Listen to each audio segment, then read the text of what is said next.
So the avoidant attachment style and sex, how does it affect them? How does it affect them neurochemically? And is it something that draws them closer to somebody when they're sleeping with them, or something that actually causes them to push further away?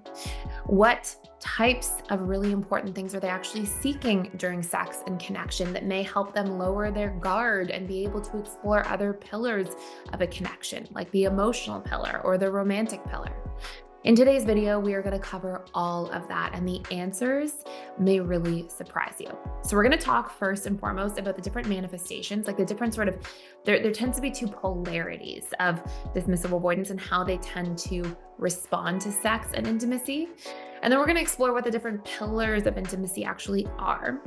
And then we'll dive into the really good stuff, the exciting and interesting stuff, which is like actually what's taking place neurochemically when an avoidant is sleeping with somebody. And what are those key things that they're seeking around sex and intimacy that may draw them closer instead of be something that causes them to pull away.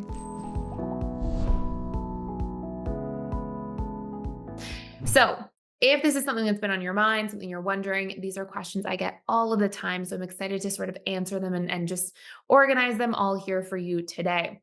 Before I get started going through all of these really important concepts, if this is something that you're really seeking to understand better, I have a course fully for free that you can check out just for a limited time that's all about each of the attachment styles and their relationship to sex and really understanding it according to each of them as a whole. So I will put a link down below for that if you want to check out this topic further.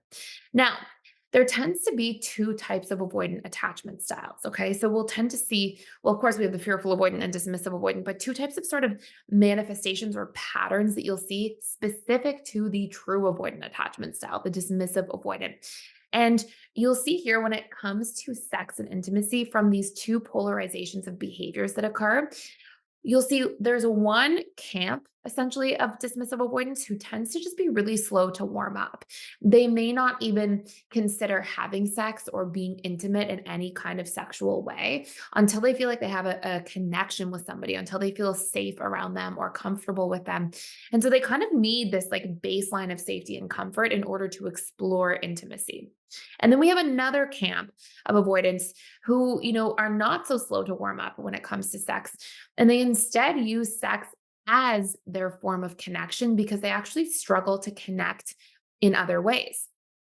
So, what are those other ways? Well, I like to think of connection or intimacy as a whole, actually, as being comprised of five major pillars. We have a romantic pillar of connection, particularly in our romantic relationships. We have an emotional pillar of connection, us being able to open up, be vulnerable, share our emotions and feelings around things. We have a mental pillar, us sharing our philosophies, ideas, maybe having a healthy debate, talking about our opinions around different topics. Then we have a physical pillar, which is like the affection pillar. And then we have the pillar of sex, which is more related to actual sex and intimacy. Now, avoidance in that first camp, they often tend to start with the mental pillar. And they'll try to establish a mental connection with somebody where they feel like they can talk to them, they can learn with them, they can have different discussions mentally. And once they feel like there's that sense of establishing connection there, then they start feeling like, okay, I have a sense of comfort and safety because I can relate to them in this way. And then they'll often move into the sexual pillar as that being sort of the next closest place that they'll feel safe connecting. Sometimes it can be emotional a little bit, but we'll generally see an order in that first camp that will have avoidance first experience the mental factors being the safest space, then the sexual, and then we may see emotional, physical, and maybe lastly, romantic. So, what I mean by this is that you'll tend to see that there isn't a lot of romantic expression with dismissive avoidance for a very long time until some really key things happen that we're going to talk about here. And you may also see that when it comes to these different pillars, that dismissive avoidance in that first camp, they tend to be most comfortable being mentally connected and then sexually connected. But we may see that that can actually shift in our other camp. And when I talk about these two camps, it's not like a particular type of dismissive avoidant. Think of it as like how trauma affects us, right? So when we have trauma, we tend to polarize into one of two big areas a lot of the time. If you come from an unhealthy household where there's a lot of fighting, you may be, for example, somebody who replicates that pattern and also argues a lot in your relationships, or you may be somebody who literally avoids fighting like the plague and never actually has conversations or resolves conflict. So we'll tend to see like these polarizations of behaviors. And that's what I mean by these two camps, right? So one dismissive avoidant will be really like they need comfort and mental connection. Other avoidants, they actually tend to first explore the sexual connection area of relationships, and then they'll maybe move into mental connection and take a lot longer actually to move into the other pillars, right? The emotional connection, the romantic connection, and of course, the physical affection component. So, what actually helps either of them move from one specific area where they're more comfortable in the mental and sexual area actually into engaging with the other pillars? And how does sex affect them specifically? Well, I want to cover a couple topics in this area. So I want to talk a little bit about the neurochemistry of sex and how it actually physiologically affects an avoidant. But then most importantly, the key things that avoidants tend to be seeking when it comes to their relationship to sex that may cause them to lower their guard or feel a little bit more comfortable or more safe around sex, and maybe let their guard down enough to explore those other pillars like romantic connection, emotional connection, and even the physical affection component of connection. So, first and foremost, there's four major types of neurochemicals released during sex. This is like a generalization here, but these are the four types of neurochemicals that you're going to see the most.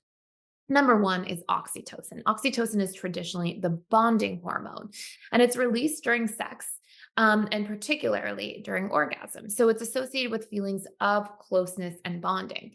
But something that's really interesting is that dismissive avoidant attachment styles, because they will keep trying to create emotional distance between themselves and somebody else during sex or around things related to sex, you may see that, even though that bonding neurochemical is there, it's almost like this short-lived experience where they're able to go back after that neurochemical spike.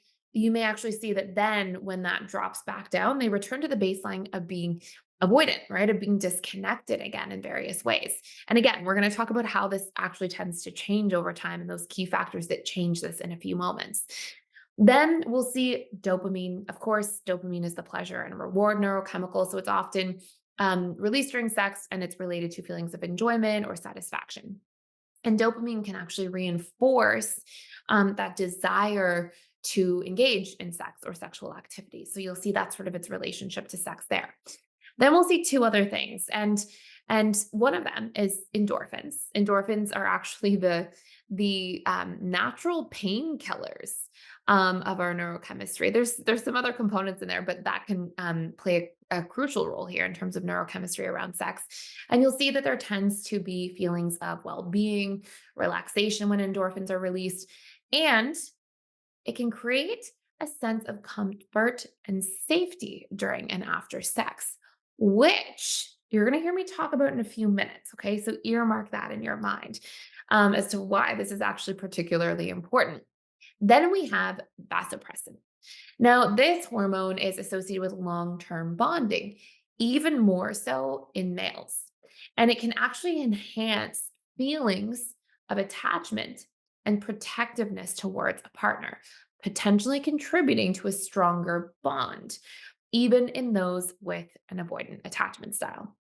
So we have the neurochemistry of sex, but there tends to be things that dismissive avoidants are actually seeking around sex that can cause an avoidant attachment style to move from that sexual pillar of connection and mental pillar of connection, where they generally feel quite safe with people, into emotional, romantic, and physical affection. And this is usually some of the things that tend to be important. So, dismissive avoidance, when it comes to sex, things that they tend to seek in order to feel a sense of actual connection and growth in the relationship into other pillars are number one, gradual bonding.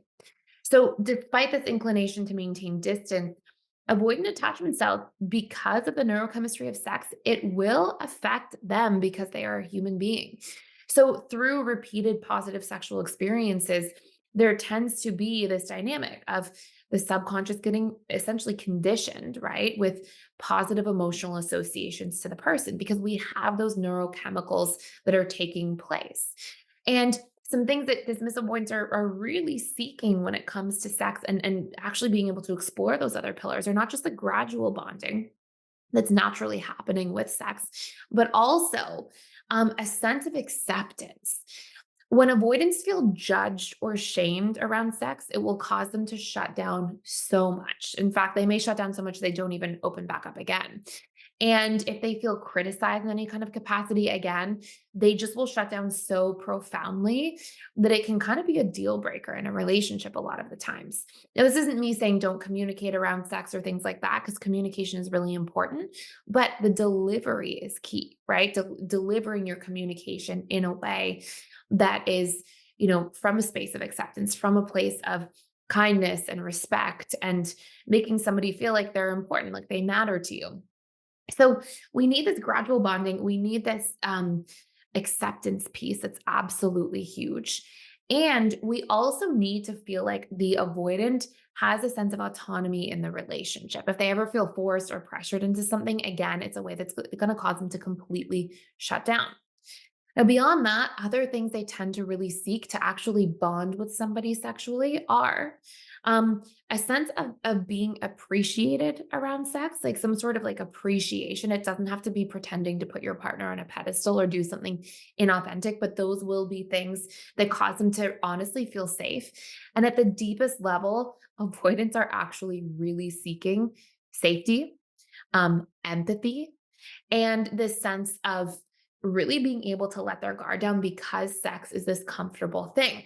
So, if we have those five major areas covered around sex, this is actually what leads to those neurochemicals that are going to be produced the most to cause them to feel like the oxytocin is getting them to bond, right? The bonding neurochemical, or love, the hormone that's often referred to as well. Dopamine, that pleasure and reward neurochemical, endorphins, actually feeling like they can create this sense of comfort and safety with a person around sex. And then again, vasopressin, which will cause them to really attach and even feel feelings of protectiveness, and that strengthening of that bond between themselves and their partner. If you're interested in helping make a huge impact on other people's lives while also building financial freedom, I'm offering an early bird 50% discount on our integrated attachment theory relationship certification program that will help you become a certified integrated attachment theory relationship coach and build your own thriving practice by the end of 12 weeks. This 12-week on-demand program will help you kickstart your new career by teaching you revolutionary tools and strategies that help clients transform their lives and relationships. Build your own coaching practice and set yourself up for a waitlist of clients and financial success. Even if you have no coaching experience, this program will give you very in-depth tools, resources, and confidence to get started in a matter of weeks. And you can learn more information by clicking the link down below. So this is not me. I want to share a couple of really crucial things here still with you. This is not me saying like, make sex about somebody else and making sure all these boxes are checked or things are happening, but this is about me trying to help you decode what may be going on so that you can have an understanding of what makes somebody else's sexual experience something that connects them. Because if they feel connected in these areas, this is going to allow them to drop that big wall that you often see taking place or that's so high up, and then be able to explore moving their feelings into more of a romantic space, into more of an emotionally connected space where they may start sharing more of their feelings and emotions and experiences from that pillar and that physical affection space. And I want to be really clear about one last thing. Sex has to be a two-way relationship and experience. So it should absolutely be about you according to your attachment style listing. If you are not the avoidant listening to this, it should also be about you making sure that you are able to take yourself into consideration, your needs, your boundaries, what feels healthy and safe for you as an individual. And then see if you can take that roadmap for yourself of what your needs are, what's important to you around sex and connection, and then merge that with the understanding of somebody else's roadmap in a healthy, reciprocal way. So again, if you want to do a deeper dive into this topic, you can check out our attachment styles and sex course using the link down below, fully for free, just for a limited time. And we're actually just offering that as a YouTube special. It's not really offered everywhere else. So check that out. I hope you enjoy it. And if you want to see more content about this, let me know in the comments down below, or any questions you have, let me know as well in the comments down below. Thank you so much for sharing, and I look forward to seeing you in the next video.